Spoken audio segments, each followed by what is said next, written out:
अच्छा जी, यूं समझिए कि आज दुनिया एक नई करवट बदल रही है। अमेरिका में नए सदर जो है वो हलफ उठा रहे हैं। हर 4 साल के बाद होता है।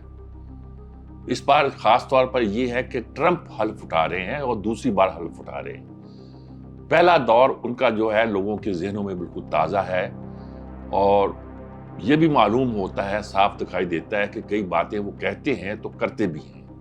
मेक्सिको में दीवार खड़ी कर दी, तल अबीब में दारुल हुकूमत ले आए, फ़लस्तीन का वहाँ कायम कर दिया, वहाँ इसराइल का, और ये सारी उनकी स्टाइल होता है। आजकल भी बहुत एक बोल्ड से स्टेप बयाना दे रहे हैं। कनाडा हमारा सूबा बन जाए, शामिल हो जाए, मेक्सिको के साथ मैं ये करूँगा, मिडल ईस्ट को इबरत का निशान बना दूंगा, चीन पर टैक्स लगा दूंगा, यूरोप अपनी जंग के खर्च खुद बर्दाश्त करे। रोज नए बयान, बड़े तेज किस्म के बयान देते हैं। करेंसी भी, अपनी क्रिप्टो करेंसी क्या होती है वो भी जारी कर दी उन्होंने। उसके क्या असरात हैं वो तो पता नहीं मुझे, लेकिन बहरहाल हर चीज़ में वो दखल देते हैं। लेकिन एक तजिया ये है जिसपे मेरा अपना तजिया भी शामिल है कि ट्रंप इस बार बरसर-ए-इक़्तिदार आए हैं तो आने से पहले इतना शोर शराबा नहीं था उनके आने पर। कोई ऐसा नहीं लग रहा था जैसे अमेरिकन एस्टेब्लिशमेंट बहुत नाराज हो उनसे। उन्होंने कुछ छोटी मोटी अंडरस्टैंडिंग कर दी एस्टेब्लिशमेंट के साथ कि मुझे मालूम है कि मुझे अपनी किस हद तक आगे जाना है और किस हद तक रहना है। ट्रंप अमेरिका के मफादात के खिलाफ कोई काम ऐसा नहीं करेंगे जो उन पर हरफगिरी करने का बाइस बन सके, ये दिखाई देता है।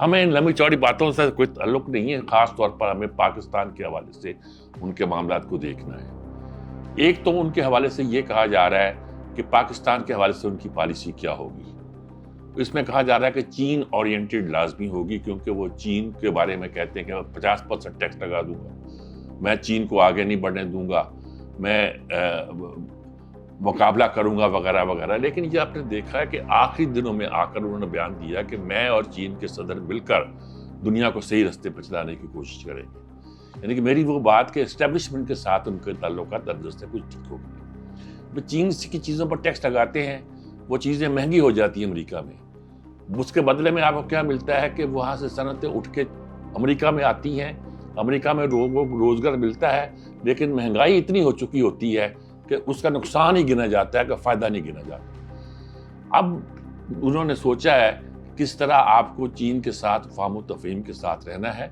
ये मुस्तकबिल की एक हकीकत है और उस हकीकत को तस्लीम करना है। वैसे भी जो इशारे मिलते हैं वो ये बताते हैं कि हम समझते थे कि अमेरिका पाकिस्तान से अपने ताल्लुकात चीन के हवाले के साथ डिटरमिन करेगा कि हमारे चीन के ताल्लुकात अच्छे हैं और उसे इंडिया के साथ मिलकर चीन को रोकना है, और हमारे खिलाफ वो जो भी हम सी पैक वगैरह के सिलसिले में करेंगे वो कार्रवाई करेगा। लगता है कि शायद इतना सख्त इक़दाम वो ना कर सके, उसे चीन के साथ एक बेहतर अंडरस्टैंडिंग कायम करनी है, उसके दोस्तों के साथ भी ज़्यादा खराबी लड़ाई का खतरा मोड़ ही देना है। फिर उसका जो सदर बनने से मुंतखब होने के बाद उसकी जो टीम यहाँ आई है, उसकी सरबराही वो खातून कर रही थी जो माजी में पाकिस्तान और अफगानिस्तान के हवाले से उनकी पॉलिसी साजी में बुनियादी किरदार अदा करती रही है। उनके साथ उनकी 102 बंदे ख्वातीन और भी थी। एक तो वो थी जो अमरीकी सफारतखाने में रही हैं और एक ख़ास नुक्ता नज़र रखती है पाकिस्तान और अफगानिस्तान के हवाले से। वो 3-4 दिन यहाँ रहे हैं और उन्होंने जो पॉलिसी बुनियादी तौर पर तय की है, मुख्तलिफ सियासी रहनुमाओं से भी मिले हैं, वो पाकिस्तान और अफगानिस्तान के बारे में ताल्लुकात के सिलसिले में है। और उनका बयान भी आया है कि अफगानिस्तान में अमरीकी असला जो छोड़ के गए हैं और जब इस्तेमाल हो रहा है पाकिस्तान के खिलाफ भी, और जिस पर पाकिस्तान को बहुत एतराज़ है, उस असले को वापस आना चाहिए अमेरिका के पास, वो खुला नहीं रहना चाहिए। तो लगता है कि ये पॉलिसी एक लिहाज से पाकिस्तान के लिए फ़ायदेमंद भी हो सकती है। फिर उनके बारे में ये तासुर ये था कि वो एक उनके जो बड़े करीबी बंदे हैं जिनको मुकर्रर किया गया एडवाइज़र, वो बयान दे रहे धड़ाधड़ किस्म के कि इमरान को रहा करो, फलां जब करो, ये करो। उनके बारे में कुछ लोगों को पस मंज़र का नहीं मालूम। لبا چوڑانی میں آسان پس منظر یہ ہے کہ وہ وزارت خارجہ کے امیدوار تھے وزیر خارجہ بننے کے، وہ ایک دوسرا آدمی بنا دیا گیا ہے، وہ بولتے رہتے ہیں، اور اس کی دوستی ہے ان کے داماد کے ساتھ، متنازع داماد ہے وہ بھی بڑا، جو یعنی کہ ٹرمپ کے داماد کے ساتھ، اور جس کے ساتھ شاید وہ بزنس پارٹنر ہیں۔ ابھی انہوں نے کوئی زمین خریدی ہے یورپ کے کسی ملک وغیرہ میں، کوئی پراپرٹی خریدی ہے، اور بھائی لینڈ مافیا کہہ لیجیے گا، وہاں وہ ان کے پارٹنر ہیں اور ان کے بہت ساتھی ہیں۔ تو وہ اس طرح کا بیانات تو آتے رہیں گے، دباؤ تو پڑتا رہے گا، لیکن ٹرمپ کیا نقشہ اختیار کرتے ہیں یہ صرف ان تعلقات کے بنیاد پر نہیں ہوا کرتا۔ جیسا کہ میں سب کہتا ہوں کہ انہوں نے اسٹیبلشمنٹ کے ساتھ ایک بہتر انڈرسٹینڈنگ کر لی ہوگی، اور اگر بہتر انڈرسٹینڈنگ کر لی ہوگی تو امریکی اسٹیبلشمنٹ کے لیے لازمی ہے کہ اس وقت افغانستان کے حوالے سے بھی، چین کے حوالے سے بھی، دوسرے حوالوں سے بھی پاکستان کی اسٹریٹجک اہمیت کے لحاظ سے وہ پاکستان کے ساتھ زیادہ سخت قسم کا رویہ اختیار نہ کریں۔ اور آج دیکھیے عجیب و غریب دنیا ہے، آج دونوں طرف سے بیان آیا ہے، بات ایک ہوئی ہے، انہوں نے بندوقیں ہمیشہ کے لیے خاموش ہو گئیں، جو بائیڈن نے کہا، اس نے کہا کہ دیکھیے ہم نے امن قائم کر دیا، آتے ہی مڈل ایسٹ میں امن قائم ہو گیا ہے، دونوں امن کی بات کر رہے ہیں، اور اس سے پہلے دونوں اس بات کی کوشش کر رہے تھے کہ یہود لابی جو ہے ان کو سپورٹ کرے، ان کا ساتھ دے، اور ان سے خوش ہو کہ اسرائیل پہ جو بھی انہوں نے طریقہ اختیار کیا ہے وہ اس سے خوش ہے۔ جو بائیڈن نے تو اتنی آگے جا کے اسرائیل کی حمایت کی ہے کہ جس کی انتہا نہیں ہے، اور ٹرمپ بھی ملاقاتیں بھی کرتے رہے ہیں لوگوں سے، اور اس بات کا اظہار بھی کرتے رہے ہیں کہ وہ گویا اسرائیل کا ساتھ دیں گے، اس کو چھوڑیں گے نہیں۔